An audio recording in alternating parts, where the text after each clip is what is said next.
What's going on, everyone? Welcome back. FantasyTeamAdvisors.com, bringing home the bacon. MLB DFS video. It is Saturday. It is September 30th edition. We are back, hopefully bringing you a brand new way to look at DFS. Now, I know it's towards the end of the MLB season, so we're mainly focusing on like tournaments and GPPs and focusing on that NFL. But I wanted to bring you the second to last regular season breakdown here, and then it's going to get a little bit shorter videos because the games are, there's less teams. So wanted to bring that to you, and very excited that we do have a sponsor. So right after this little talking about the likes, we'll get into the sponsor. So if you've never been here before, hopefully you're in for a treat. We go over everything. So we look at all the pitching. We look at the bats that we like. We look at it all. We look at it at DraftKings. If you have any questions, get those down below. But anytime a video gets at least 50 likes on it and you leave a comment and you are a subscriber, you have a chance to win a free week of DFS content. Anytime a video gets at least 100 likes, you have a chance to win a free month. 125 likes equals a chance to win a free year. And anytime any of our videos get at least 150 likes, someone will win a lifetime pass. So let's get those likes up on there. I want to give away 2 lifetime subscriptions. Let's get this video to 150 likes. I know we can do it. So that being said, our sponsor. If you've seen our NFL video of our breakdown of the slate, then you know what I'm going to talk about. If you haven't, I will link that at the end of the video.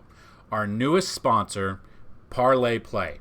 Now, you can see right here, as long as you sign up using our promo code FTAsports and you put in at least $10. So if you deposit $10, they're going to match you $10 and you get a free $5 game. If you show us proof that you used our code and you signed up, we will give you a free week of DFS content and sports betting content, which you can use over here at Parlay Play. Now, in the description of this video will be the links to the Parlay Play, and it's both on iOS and Android stores, so you can check that out. What I'll do something even better. Anyone who signs up to Parlay Play, deposits $100, 2 things are going to happen. Use the promo code FTAsports. 2 things happen. They will match you $100, so you already have $200 to play with, and we will give you a year pass to FantasyTeamAdvisors.com. So we're very excited to partner up with Parlay Play. Go check them out. If you deposit $100, on top of that, you get a yearly pass to FantasyTeamAdvisors.com. So go check them out. If you don't know what Parlay Play is, I can kind of give you an idea of what it is. So it is a new up-and-coming DFS site. If anyone knows, or if anyone's been around for a while and you've been here since we started doing drafters and stuff like that about 3 or 4 years ago, then you'll know that when we started over there, we were eating. We were the sharks. We were not the fish. I've played over at Parlay Play a little bit. As of right now, we are eating. I want you guys to be the whales over there. I do not want you to be the little fish. So, kind of just what they are. And if you want to, just a synopsis, and I'm going to read from what they told me, just so you guys can kind of know. It's a daily fantasy platform. Specific focus is on player props, which is kind of the new DFS if you do some sports betting. So yeah, they also launched a feature called Huddles, available for most primetime games. Huddles feature live in-game free and paid picks, $1,000 jackpot, fully interactive chat, live tweets, game highlights, and a scoreboard to show you play-by-play. And then there is a scoreboard or a leaderboard for your picks to also get prizes on top of it. So it's very exciting stuff. It's if you ever kind of played like HQ Trivia, when that was a big craze, it's kind of like that with just all the things that you have to offer there. Plus, you get a sports bet as well, which a lot of people love. So go check them out. Parlay Play, get in. Let's bring home some bacon together. That being said, towards the end of this video, if you've been here before, you guys know that we do simulations every single day for MLB. We do a total of 10,000 simulations. We give you the top bats and pitching projections after 10,000 simulations. What we're going to do at the end of this video, we're going to give you the top 10 bats and pitchers after 2,000 simulations. So buckle up. Let's get going. So looking at the first game, Cleveland Guardians at Detroit Tigers. Tristan McKenzie versus to be announced as of this, but if we look into here, they think it's going to be Holton.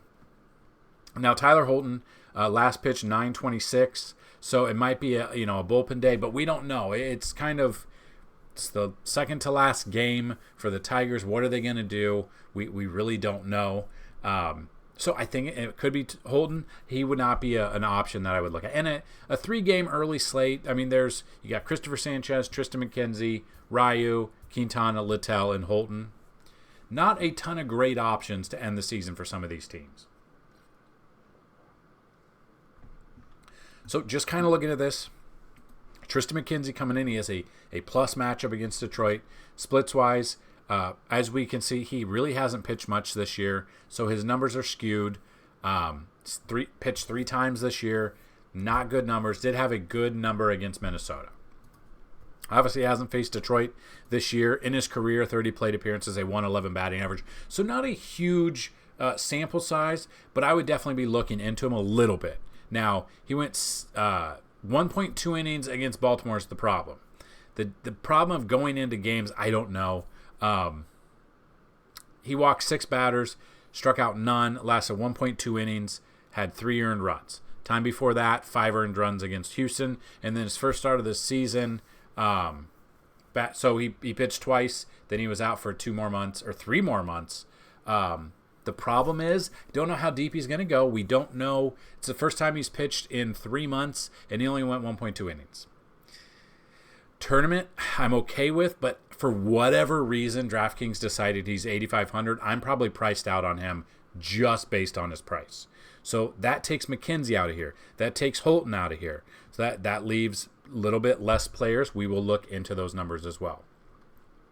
Bats-wise, if I'm looking at bats for Cleveland against Holton, Ramirez would be one. Josh Naylor I would look at. Jimenez, Steven Kwan, Bo Naylor. Laureano against the lefty, I am okay with that. And that's probably it on Cleveland side. Obviously, Detroit side, if I'm looking at Detroit bats, I would look at a little bit of Torkelson. I would look at Kerry Carpenter, Vierling, Parker Meadows, Jake Rogers, maybe a little bit. That's about it. That being said, I did see on Thursday's video, someone commented, like, I've been watching you for 3 days, but you don't really help because you give all these batters. We are giving an overview. We are breaking down the entire slate. We're not getting like roto-grinders. Here's the 6 players to use. Go with that. And then most of the time, those sharks don't even go with those players from what I could tell. I'm showing you the players that it's a player pool. I'm building you the player pool instead of the 1,000 players that you could play, or 300 or however many there are. It's breaking down to each game to then focus. So we're focusing on certain games, all the players, and then you can break it down even further to look at the Vegas numbers to see the higher over-unders, the ballpark factors, and build better lineups using our information. So if this is not for you, I do apologize, but we do break it down a little bit more than other people, and we want to make you better DFS players, not just sheep. So that being said, let's move on to the next game. So Rays at the Blue Jays. They think it's going to be Zach Littell versus Ryu. So Ryu, obviously being in the division, they've played each other a few times. 85 plate appearances against the Rays, 14.1 K percentage, a 320 batting average. And then Littell, it really just depends on who's going to, how long he's going to go. Game logs coming off 20 against this exact same team. So they just faced each other. 5.2 innings there, no earned runs, 6 Ks, 6,700. Okay. Now they bumped him up to 7,700, which he has not been at all this season. So he is the most expensive he's ever been. That would need to put him at about 15.4, which he has done in 3 of the last 4. So I'm okay with that because Toronto does strike out against righties a pretty good clip this year. So I would look at a little bit of Littell at 7,700. I would pay 7,700 for him more than I would pay 8,500 for 2 innings of McKenzie, or 8,100 for Ryu. So just looking at Ryu's numbers, game logs, just faced Tampa Bay last start, 4.1 innings, 5 earned runs, 3 home runs. 2 strikeouts, 3 walks, minus 2.9. Time before that, 9.7. Time before that, he hasn't hit value since probably this game against Cleveland. I just don't know what the price he was. I would assume he's 7,500, or maybe he dropped down. So I wouldn't use Ryu again. I would definitely be looking at Tampa Bay bats today. The ones that Arozarena against the lefty, I absolutely love. Yandy Diaz against the lefty, I do enjoy very, very much. Isaac Paredes, I'm okay with. If you want to get lower for GPPs, Harold Ramirez against a lefty. Basabe, I'm okay with. Depending on who's out there, Meade at 3,100. It will really depend on the lineup that Tampa Bay goes out there. But a very righty-heavy lineup against Ryu, I'm very okay with in that situation. Toronto bats, if you're not going with Littell, Bichette, obviously, I think Dennis Schneider is probably too expensive. Well, yeah, probably too expensive for me. He's 5,000 and he hasn't done much. Had the beginning of the season, he had a few games good, but he's still expensive for whatever reason. Probably wouldn't use Snyder. Vlad, I would look at. George Springer, I would look at. Brandon Belt had a big 3-run home run on Thursday, I believe. I would look at him against Littell. I would look at Dalton Varsho against Littell. Probably maybe Kiermaier to get a little bit lower in the price range. Maybe Alejandro Kirk if he's in there as well. Then the final game on the early slate, Phillies at the Mets. It thinks it's going to be Christopher Sanchez versus Jose Quintana. So looking at Sanchez, I was going to say, I felt like he just pitched. I think this is the same matchup we just saw last week. He shoved there. 7 innings, 2 earned runs, had 10 strikeouts against them. That was in Philly. Now this is in New York as long as the weather holds up. I just saw video like Thursday morning or Thursday afternoon. It was like 3 foot of rainwater in the streets, and people were idiots and driving through it. As long as the weather holds up, and this is a pitcher's park, he could be in store for a good game. My problem is I'm weary about taking pitchers that just faced the other team because the scouting report, the freshness in their mind, they could hit them well. But I don't mind him at 8,900, to be completely honest with you. And then Quintana, I feel like just pitched the same day, just opposite sides. No, pitched the day before. 6 innings, 6 runs, 5 of them earned. But he did have 10 strikeouts. So even though he gave up 5 earned runs, he had 10 strikeouts. He had 18.7. They've bumped him up to 8,000. I'm probably off of him. I know he had the strikeouts, but yeah, he gave up a ton of runs there. So bats-wise, probably not using any of the Mets bats. The Phillies bats that I would use, Trey Turner against the lefty, I love. Real Muto against the lefty. Castellanos against the lefty. Alec Boehm, I like. Obviously, the Phillies bats that you can't, or Brandon Marsh as well, but kind of looking at Schwarber's lefty on lefty, but I don't mind him. I also don't mind Bryce Harper here. Hoskins, I did read, yeah, he was doing batting practice, and they said he could. Oh, yeah, okay. So if he does return, it would be in the playoffs. It will depend on how deep they get into the playoffs. So looking at that, I'm probably with a 3-game slate like this, I do love a Philly stack. The problem is, they're very expensive. They're priced up like they're playing in Coors. That's the problem. You have to find that exposure where a Littell at 7,700, a Sanchez at 8,900, and then see if you can build through. So if you did those two, then you could average 4,100. You could go like, let's just go Castellanos. Let's go Boehm.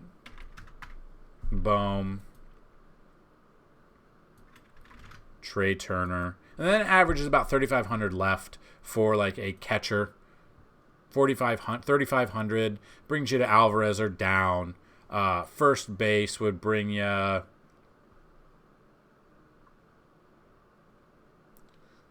not the best. So this guy Vientos I could look at, depending on, you wouldn't want to pair it up against your pitcher. But those are just some options. Again, 3-game slate with the pitching like this, not the best slate. I will admit that. But we do have some things to go off of, a building block for that early slate. So then we get into the main slate. So there is a second Phillies at Mets game. Obviously not going to be on the second slate, so we can't play that one. Then you got the Marlins at the Pirates. As of right now, and this is the problem with this weekend, Marlins are still in it for the playoffs. The Mets kind of screwed them over the other night. Neither here nor there. We don't know exactly who's going to be pitching. DraftKings believes that, or can you not even play this game? Marlins at the Pirates. We can't even play this one, can we? Okay, we can't even play this one, so we don't have to worry about it. We got the Padres at the White Sox. You got Michael Wacha versus Mike Clevenger. Now, Michael Wacha coming in against the White Sox. They're kind of beat up. He's had 2 good starts in a row against the Cardinals and the Rockies, then had a couple of bad starts and then a good start against San Francisco. Has not faced the White Sox this year. He is pitching on the road. On the road, he has a 4.66 ERA compared to a 2.62 ERA at home. So he is a little bit worse on the road. At 9,200, I don't know if I could pay up 9,200 for his road woes. Now, whether or not you feel confident about that, I don't know.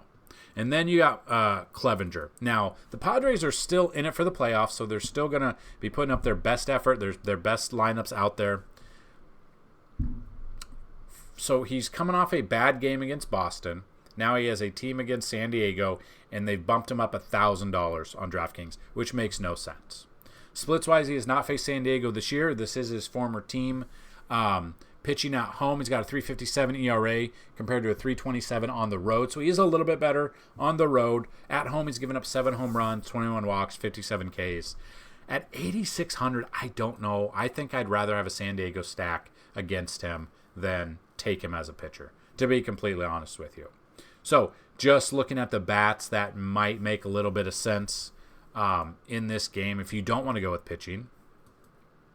Hitter-wise, obviously, let's just go San Diego first. Tatis against Clevenger. Juan Soto's been heating up. I would look at him. I would look at Machado, Ha-Seong Kim. Probably look at a little bit of Capisano. Bogarts I'm okay with. White Sox bats that make any sense against Michael Wacha. Eloy Jimenez, obviously. Andrew Vaughn, Gavin Sheets, Moncada. I don't really love very many White Sox bats. I probably won't have much exposure to White Sox bats at all in this game. Next game, Yankees at the Royals, the game I'm supposed to be at, and we are not because we had a death in the family, so we are not going. But I'm going to act like I'm at this game, and I'm going to act like I would have a lot of exposure to it because I should be at this game catching Aaron Judge's home runs. So, Yankees at the Royals, Clark Schmidt versus to be announced. Clark Schmidt's actually been pitching very, very well as of late. Career-wise against Kansas City, 33 plate appearances, 241 batting average. So looking at Clark Schmidt, we've got him down here at 7,000. Game logs, I said lately he's been pitching well. It's been a couple of iffy starts. It's because he's gotten deep into games, or like pitch counts, and not deep into games. Overall, 4.65 ERA, 9.9 record, 146 Ks. He's faced the Royals once this year, 5.2 innings, 3 earned runs, 1 home run, 2 Ks. Kind of low. Hasn't done much there. So it's probably on the bats and probably not on the pitching. And then if they think it's going to be Alec Marsh, the problem is Alec Marsh has been being the bulk reliever. There's been an opener, then he's come in, then he's pitched. So I don't know if that's going to be the case here. We can see, though, he's given up earned runs in every start since August 1st, or since August 5th. He's faced the Yankees once this year. This was in Yankee Stadium. 5.1 innings, 5 earned runs, 3 home runs. I like those odds yet again to be in this arena where I'm going to be looking at the Yankees bats. So, looking at these bats for the Yankees, Aaron Judge, hopefully he plays. I'm going to act like I'm there and he's playing and he's going to hit a home run to me. Gleyber Torres has been absolutely on fire for them. Stanton's still a little bit more expensive considering he's batting under 200, 191. Bad year for him, very bad year. Volpe is a cheap option at 3,800. Somehow DJ LeMahieu has been hitting very well as of late. Is 3,300. I would definitely be looking at him. I would look at Austin Wells. I would look at Florial. I believe both of them are probably going to be playing. Oswald Peraza at 2,700, I'm okay with. I'm also okay with Everson Pereira. Now, if you're not taking Schmidt and you want to look at Kansas City bats, Bobby Witt Jr., obvious, Salvi Perez, Nelson Velasquez, Michael Garcia, Edward Olivares, MJ Melendez, Michael Massey. These are all the Kansas City bats that I would look at. So these are on like surface level, I'm looking at these bats. Then obviously we dig in a little bit. We figure out where we want to go from there. But those are all the bats in those lineups that I feel confident about. Will I have all of them? No, I will not be using all of them. Those are just the ones I would use out of these lineups. Next game, Cubs at the Brewers. You got Jordan Wicks versus to be announced. Brewers playoff bound. Cubs slipping. I don't know if I'm trying to see if the Cubs are out of it yet. Let's see real quick. Cubs were in it. They were leading. They lost it. They had the wild card. Then they just started just continuously slipping. Wild card Cubs. They are half a game out of the wild card with the Marlins. So they are still in it to win it. They will be putting their best foot forward, their best lineup forward. So, looking at the pitching in this game, they think it's going to be Jansen. That's a stupid name. Jansen Junk. He's only pitched, he hasn't pitched since April 12th. So we can't really cover this game as much as I would like. Don't know if it's actually going to be him. Cubs-wise with Wicks, game logs, he hit value here, missed it, probably got it, I don't know his price. Has not faced Milwaukee this year. He is a lefty. He does have a nasty off-speed pitch. It just drops. At 8,000, I'm okay with Jordan Wicks for tournaments. Cash, I would not trust him. There's not a ton of like great pitching options either. Bats-wise that I would look at, both teams, Bellinger against Junk, Horner, Christian Yelich, Dansby Swanson, William Contreras, Chris Morel, Willie Adames, Happ and Suzuki, and then I would look at Santana. So if I'm using that, if it is in fact Jansen, I do love a Cubs stack, but I will be looking at some of these Milwaukee backs. Mark Canha against a lefty, or he's a righty. Mark Canha I would still look at. I would look at Christian Yelich, Adames. These are the bats that I would feel most confident about for Milwaukee as well. Then we got the Red Sox at the Orioles. You got Cutter Crawford versus Kyle Gibson. Crawford's only faced the Baltimore 25 times, 500 batting average. Again, so Baltimore's already clinched. They won the division. I could see them throwing out some players that don't normally play because, they're trying to rest their guys up for the start of the, I would assume they would have the division series probably starts like next Thursday and Friday.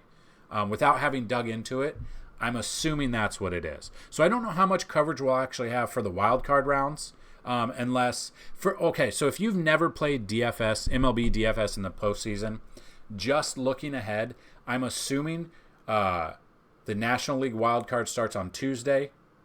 Well, how would that work? They probably both start. If it starts Tuesday, there's probably no off day. It's probably Tuesday, Wednesday, Thursday. You know what? Normally, how they do the wild card is they would have different days, and that's the slate. Now, I don't know how it's going to work this time because we have three wild card teams for each league instead of two. So, yeah, maybe it won't start till the week after. Definitely something to look at. I was rambling there. I would look at Baltimore to have probably not their A-plus lineup out there. But we will look at the numbers and look at them just to kind of feel. But again, any of those batters, I still don't trust Cutter Crawford as much. Then we get Kyle Gibson going out there, 41 plate appearances against Boston, 421 batting average, 9.8 K percentage. Not a high K percentage out of him. So just looking at, let's just look at Cutter Crawford real quick. Comes down here at 6,800 game logs. He's hit value in three of his last three starts. Splits-wise, he has not faced Baltimore this year somehow. He's pitching on the road where he actually has a better ERA on the road. Cutter Crawford, if you look at the numbers a little bit, he could be a tournament option for you. I think people will be off of him due to that fact. I think his ownership would be lower, and he has a chance to be pretty good. Problem is, in a few of his outings, he hasn't gone 5 innings. The last 2 outings, he's gone at least 5, but then prior to that, 4.2, 3.2, 2.2. So up and down just really depends. The Boston's already out of it. Probably a weird lineup for them as well. But yeah, so looking at the bats in this game, Baltimore and Boston, hitter-wise, let's just go with Boston first. Devers, if he's in there against Gibson, I love Devers.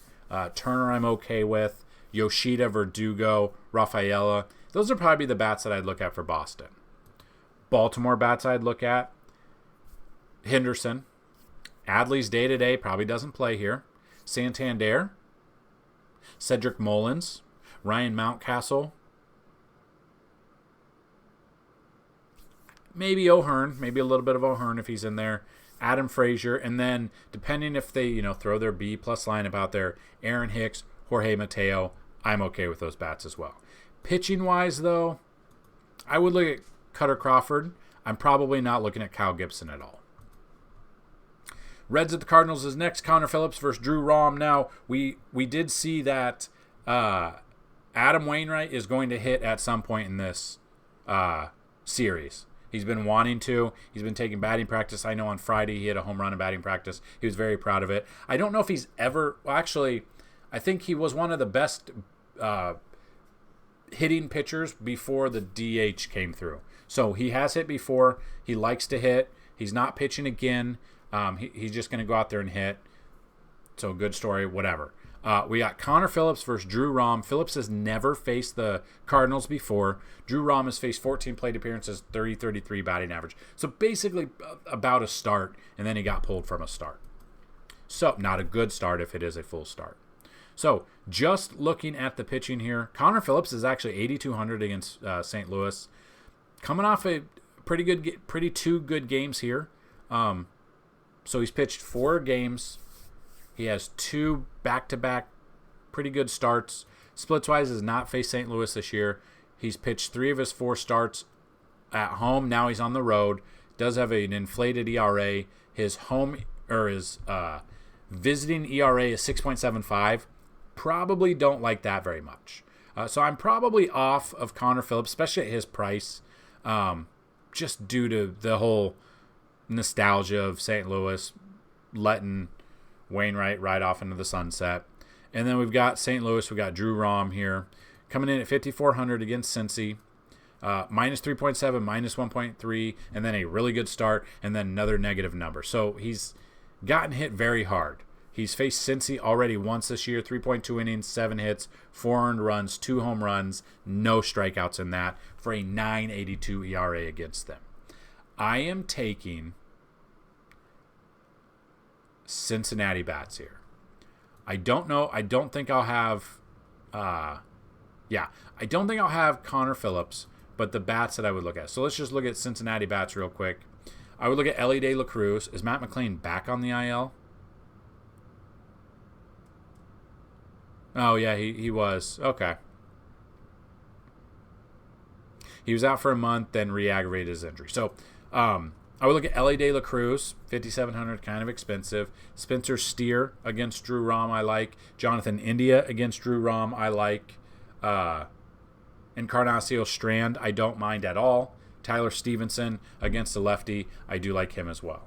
St. Louis bats against Phillips. I mean, there's a lot of people on the IL right now for St. Louis, which is nuts. But there's no there was no reason to rush them back. They're in last place. I would look at Goldie, Newt Barr.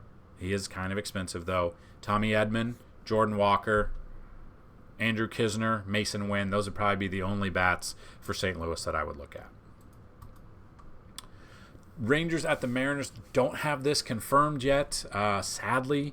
But if we look at pitching who they think it's going to be, John Gray, but he's day-to-day. Yeah, so he's not pitching.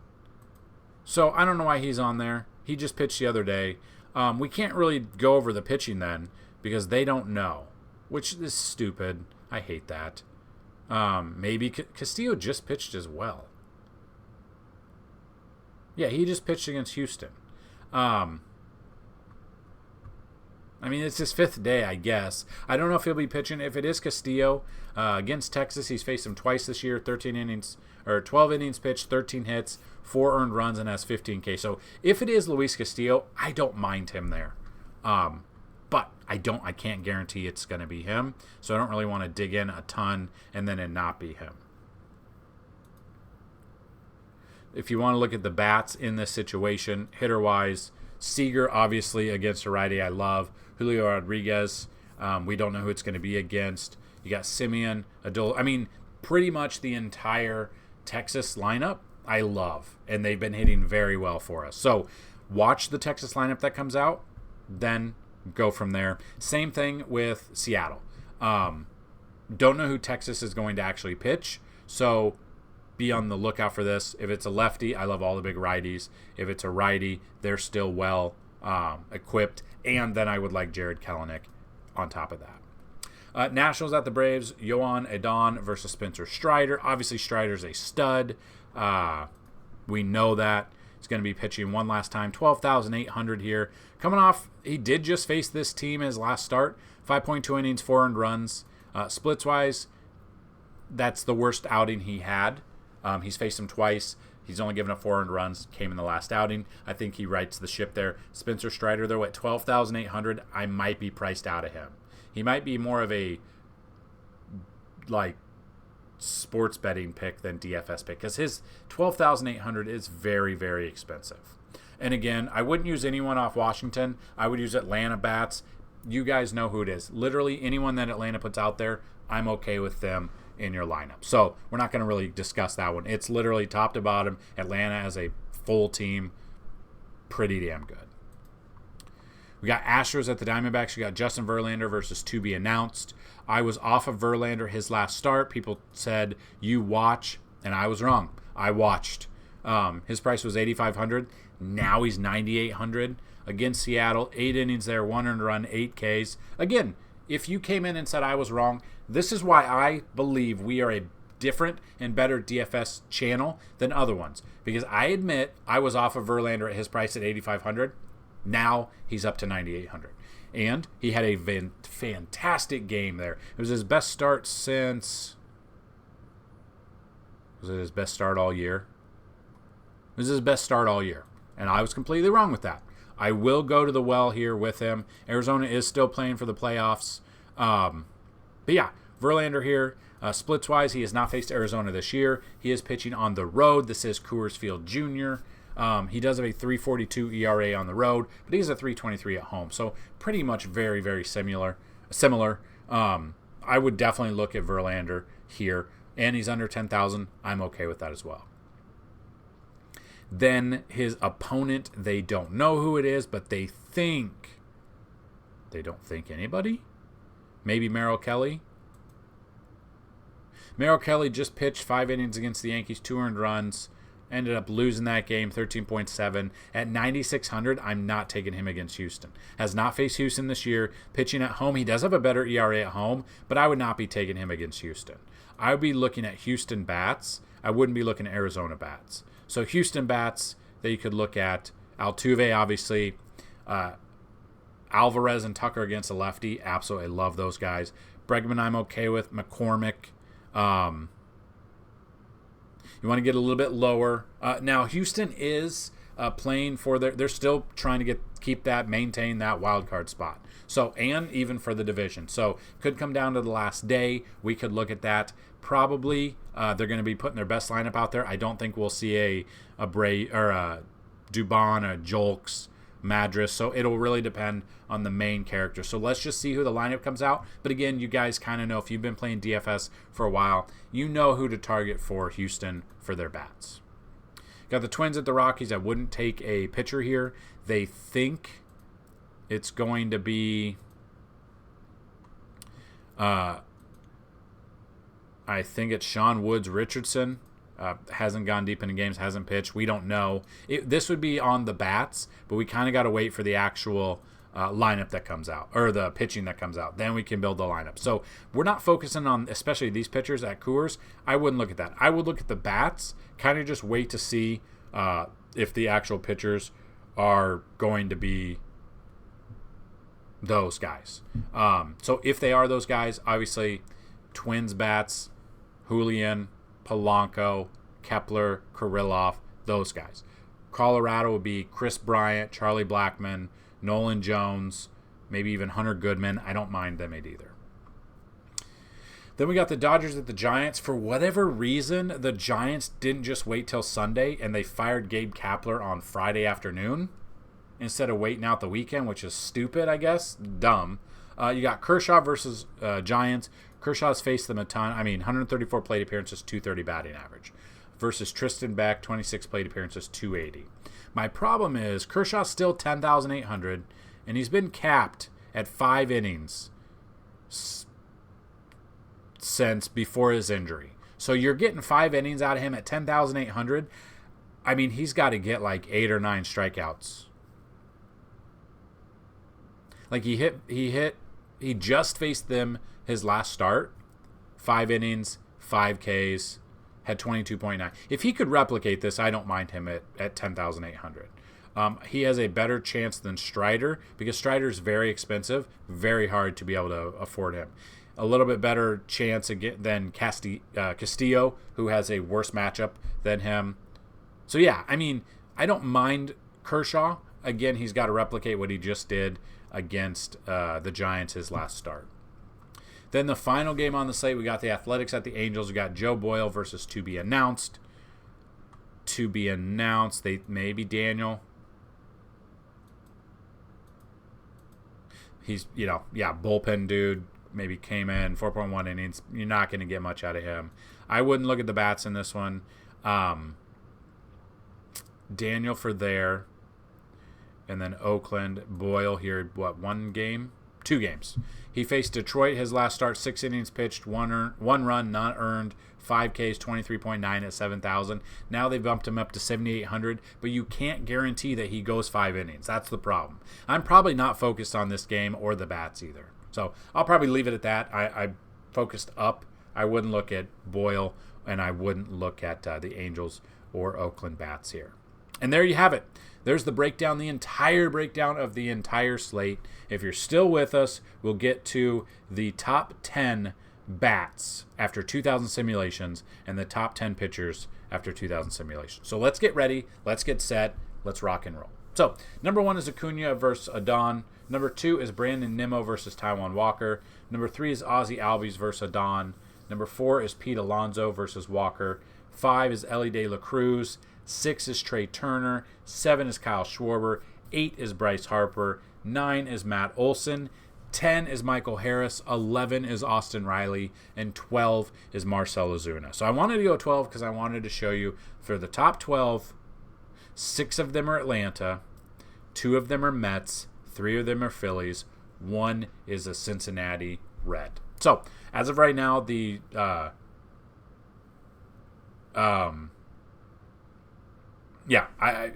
it's the last weekend.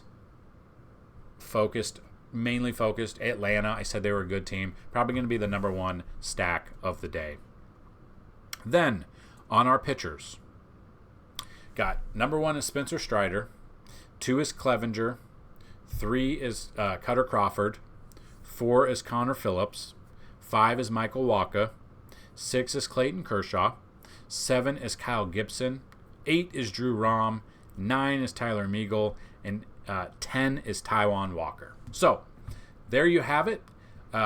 Usually we do the 10,000 simulations and throw them out there before about 2 hours before the main slate locks. So definitely go check that out. Definitely go check out FantasyTeamAdvisors.com and go check out our sponsor of this video.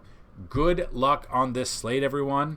And we will be back tomorrow for the final regular season slate. And I believe, on that, I think all the games start at noon on that Sunday, I believe. And then we'll also, obviously Sunday, we will also have your Week 4 NFL content completed. Good luck, and as always, let's bring home some bacon. Peace!